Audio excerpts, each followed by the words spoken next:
भारत कोई कमजोर राष्ट्र नहीं है जिसे बाहर से प्रमाण पत्र चाहिए। हम लोकतंत्र भी हैं, हम विविधता भी हैं और हम सभ्यता भी हैं।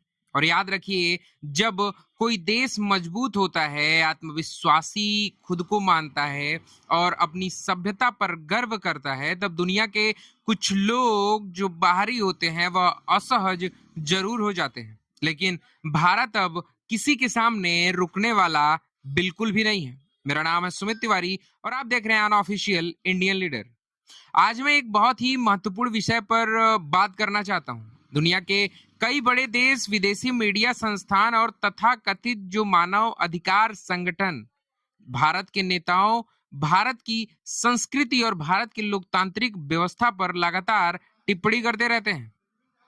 खासकर जब बात होती है योगी आदित्यनाथ की, हेमंत बिश्व शर्मा जी की और पुष्कर सिंह धामी जी की, इन जैसे नेताओं की, तब विदेशी मंचों पर एक अलग ही नैरेटिव तैयार किया जाता है। मैं पूछना चाहता हूं कि क्या भारत को अपने कानून बनाने का अधिकार नहीं है? क्या भारत को अपनी संस्कृति पहचान बचाने का अधिकार नहीं है? क्या भारत को अवैध घुसपैठ, कट्टरवाद और अपराध के खिलाफ सख्त कार्रवाई करने का कोई अधिकार नहीं है क्या?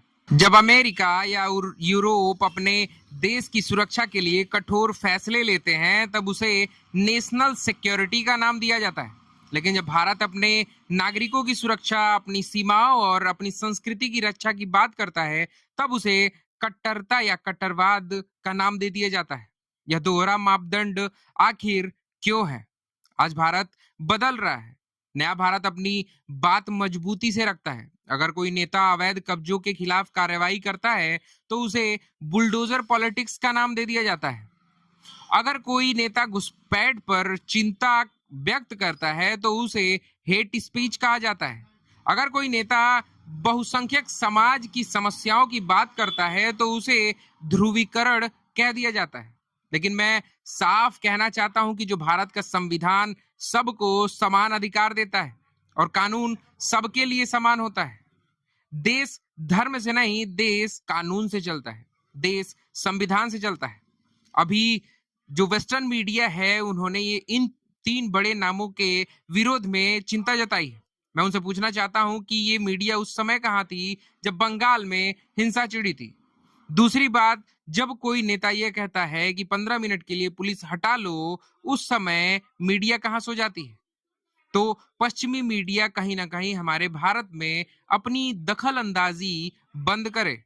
हम किसी समुदाय के खिलाफ नहीं हैं, हम नफरत के खिलाफ हैं। हम किसी धर्म के विरोधी भी नहीं हैं, हम राष्ट्रहित के समर्थक बनना चाहते हैं।